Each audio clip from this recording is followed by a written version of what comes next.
というのを見せて勉強しますと言ってるっていう、そういう話です。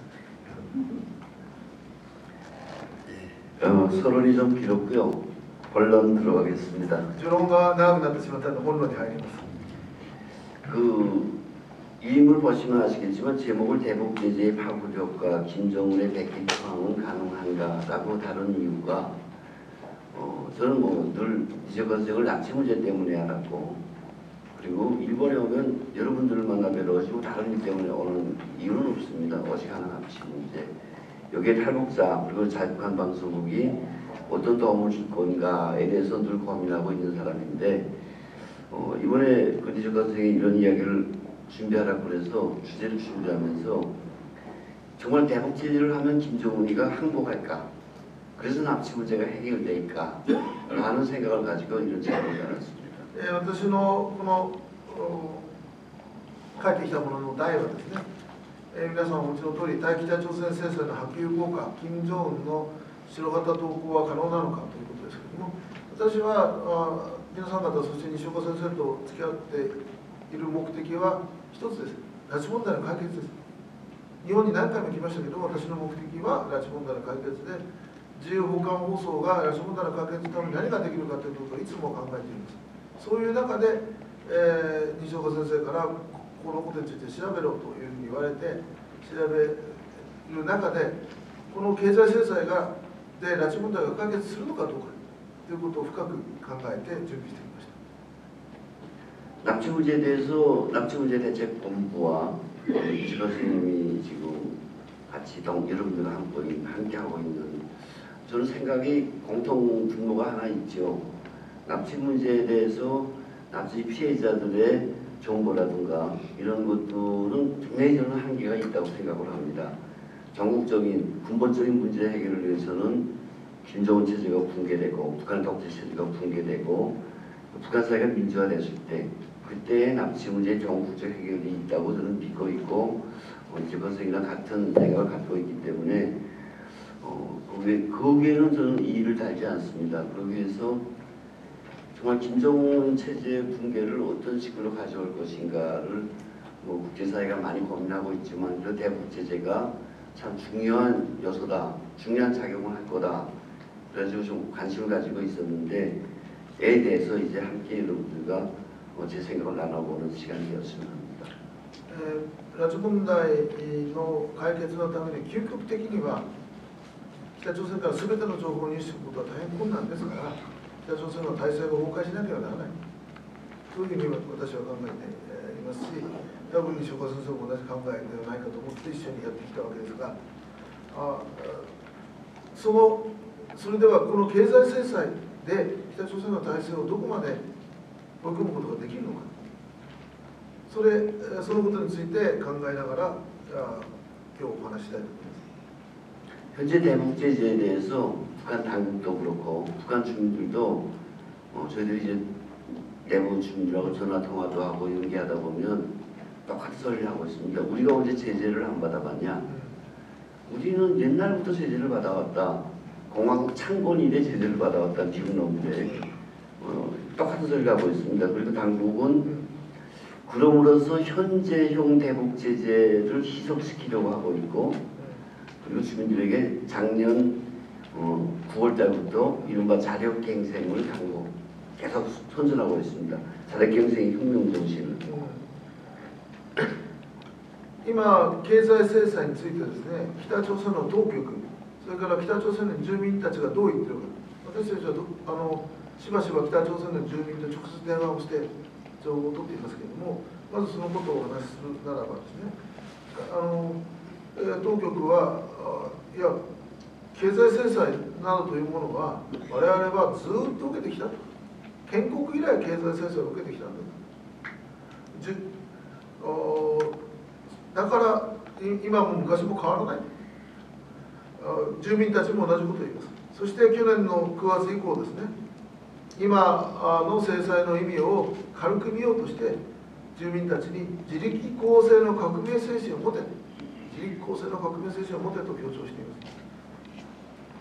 이 자력갱생이라는 게 뭐냐면 한국 국민들도 꽤 많은 사람들이 모르고 있더라고요. 김일성이가 과거에 일제와 일본과 싸울 때 빨치산 할 때 일본 군경의 퍼리 속에 든 초창주 유교 군거지라는 게 있어요. 거기서 싸워야 되는데 총알도 부족하고 그러니까 수류탄 자체를 만들자.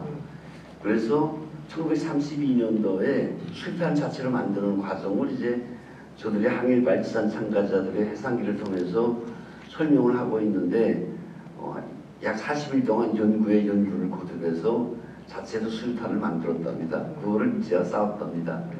이건 뭐냐면 그때도 적들의 포위 속에서 우리는 자체로 그 수류탄도 만들어서 그가 싸워 이겼다. 지금도 미제의 포위 속에서 우리는 모든 것을 자체로 만들어서 난국을 타개해야 된다를 강조하기 위해서 만들어낸 게 자력갱생의 혁명 정신이다. 自力更生の革命精神といってもですね、韓国の人も知らない人が多いんですね。我々北の人間はこういうふうになってきました。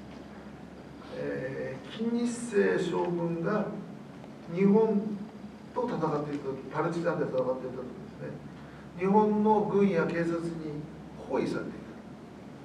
そういう中で革命の根拠地で手榴弾を作れる、自力で作れる、言って、1932年金日成が命令した。それで40日間かかって試行錯誤しながら自力で手榴弾を作った。日本の軍隊に包囲されながらも自力で手榴弾を作った。そのことが北朝鮮でいう自力更生の革命精神で、今アメリカ帝国主義に包囲されている。その中でも自力更生の精神で全てのものを作れる。過去にできたんだからできるだろうという、そういうことがこの自力更生の革命精神です。 하지만 여러분들 아시겠지만 과거에 북한이 핵 실험할 때마다 국제사회가 제재 그래서 김일성, 김정일 때에도 제재가 있었는데 지금 미국을 위주로 한 유엔의 대북 제재는 과거와는 비교할 수가 없죠. 이른바 그 유엔이 취한 비군사적 조치로서는 70년 유엔 역사상 최고라고 하고 있어요. 그러니까 과거의 것과 비교할 수 없다는 사례들을 제가 밑에 내려가면서 잠깐 실례를 드리도록 하겠습니다. しかし、皆さんご承知の通り、過去にも北朝鮮に対する制裁はありましたが、2016年1月の4回目の核実験以降の制裁は、国連が行った制裁の中でも、過去にない史上最強の制裁がなされているということが事実です。 여기 유물에 있는 것처럼 2006년 10월에 북한이 1차 핵실험했을 때 유엔 대북 제재가 나왔고요. 그리고 2009년에도 대북 제재가 나왔고요.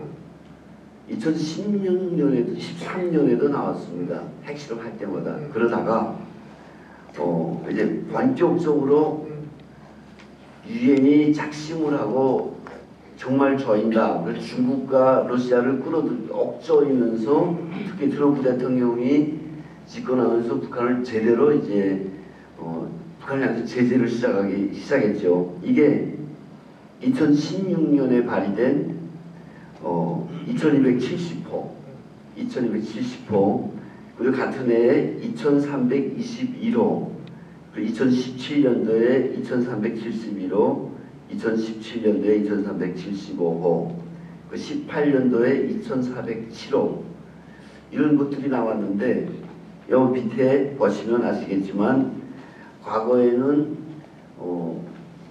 그 대량 살상 무기, 핵 미사일을 제재하기 위한 어찌 보면 중국과 러시아가 적극적으로 가담하지 않았기 때문에 형식적인 대북 제재를 하다가 이제 2016년부터 구체적으로 하고 있더라를 말씀드리고 싶습니다.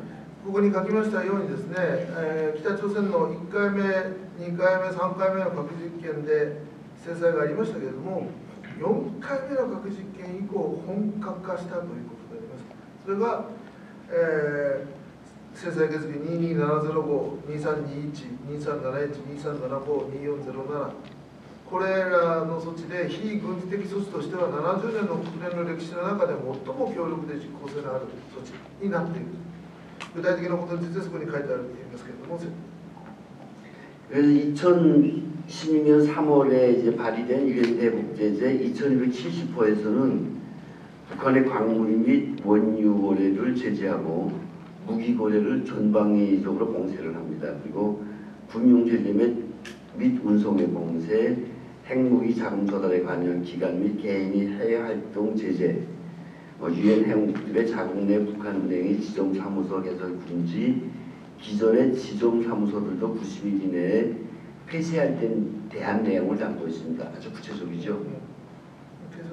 예, 연이은 유엔 안보리 결의 2321호에는 2270호의 결의에서 민생 목적으로 수출해야 하는 석탄을 제외로 두었던 조항을 없애고 상한선을 두게 됩니다. 이에 따라서 북한의 주요 수출품인 석탄 수출을 연간 4억 90만 달러, 물량 기준으로 750만 톤으로 제한했고, 이래서 매년 11억 달러로 추정되던 북한의 석탄 수출 규모는 절반 이하로 줄어들게 됩니다. 그리고 유엔 안보리 결의 2371호에는 2321호에서 도입한 석탄 수출 관련 상한선을 없애고 북한의 석탄, 철광석, 납, 수산물 등의 수출을 전면 금지합니다. 그래서 수출의 3분의 1이 차단되고 또한 유엔 회원국이 추가적인 북한 노동자 고용을 금지하고 유엔 안보리 회원국이 북한 이사회의 신규 합작 투자를 금지하게 됩니다. 具体的には安保理決議22705が北朝鮮の鉱物原油の取引への制裁、武器取引全面封鎖、金融制裁、軍油の運送の封鎖、核兵器調達の関与した機関、個人、海外活動制裁、国連加盟国が自国内に北朝鮮の銀行支店事務所を開設することを禁止、既存支店事務所も91年に閉鎖するという内容が含まれている。引き続き23215では2275決議で民生目的で輸出石炭を制裁の外にしていた条項をなくして上限を設定した。これに伴って北朝鮮の主要輸出品目である石炭輸出が年間4億90万ドル、毎年11億ドルと推定された北朝鮮の石炭輸出が半分以下に制限された。23715では石炭輸出の上限をなくして石炭、鉄、鉄鉱石、鉛、水産物の輸出を全面禁止した。これで北朝鮮の輸出の3分の1が遮断された。国連加盟国の新規の北朝鮮労働者雇用を禁止し、安保理自治国による北朝鮮、会社との新規合作投資、これ合弁のことですね、合弁を禁止した。유엔 안보리 결의 2375호는 17년 9월 달에 발의된 건데 여기서 핵심은 유엔에서 대부분 북한에 들어가던 원유 수출을 이제 제한시키는 겁니다. 원유 수출을 제한시켰다가 그 뒤에 나오는 2017년도에 2397호에서는 원유를 50만 배럴로 확 줄여버립니다. 50만 배럴을 가지고 북한 경제가 운영되는 건 정말 힘든데 거의 북한에서 군수용이든 뭐든 사용하는 데서 거의 5분의 1 정도로 확 줄였다는 의혹이건들의 증언들이 나옵니다. 어쨌든 50만 기존 북한이 사용할 수 있는 정책을 2375号で初めて石油製品の制限が入った、油の制限が入ったということですけれども、それが397号2012年の12月で、年間200万バレルが50万バレルまで減少されたと。それによって、いろいろな北朝鮮の貿易関係者からすると、これまで入っていた石油と原油と石油精製品のうち、が全体の5分の1になった、20%になったということです。 그리고 북한에서 두 번째 수출품이라고 하는 섬유 제품 수출을 이제 차단시켜 버립니다. 그러니까 북한은 자체로 수입하던 뭐 기름이 안 나오는 나라니까 수입하던 원유가 50만 배럴로 제한되고 수출하던 이런 것들이 철강석, 석탄을 비롯해서 두 번째 수출 품목이라고 하는 우유품도 막히게 됩니다. もう一つ、北朝鮮の2番目の輸出品だった繊維製品、石炭に続いて2番目の輸出製品だった石油製品の輸出も禁止されました。石油の入ってくるものが大幅に制限され、輸出品も出せなくなった。 그리고 또 주목할 것은 2017년도에 발의된 2397호 여기서는 북한석 에어보리의 주요 원천이었던 외국인 노동자들 외국에 파견돼서 러시아에 가서 나무를 하고 이런 벌목공들을 포함해서 주요 예하원천이라고 판단을 하고 유엔 회원국들에 파견되어 있는 북한 노동자들을 24개월 만에 철수시키라는 조항이 포함됩니다.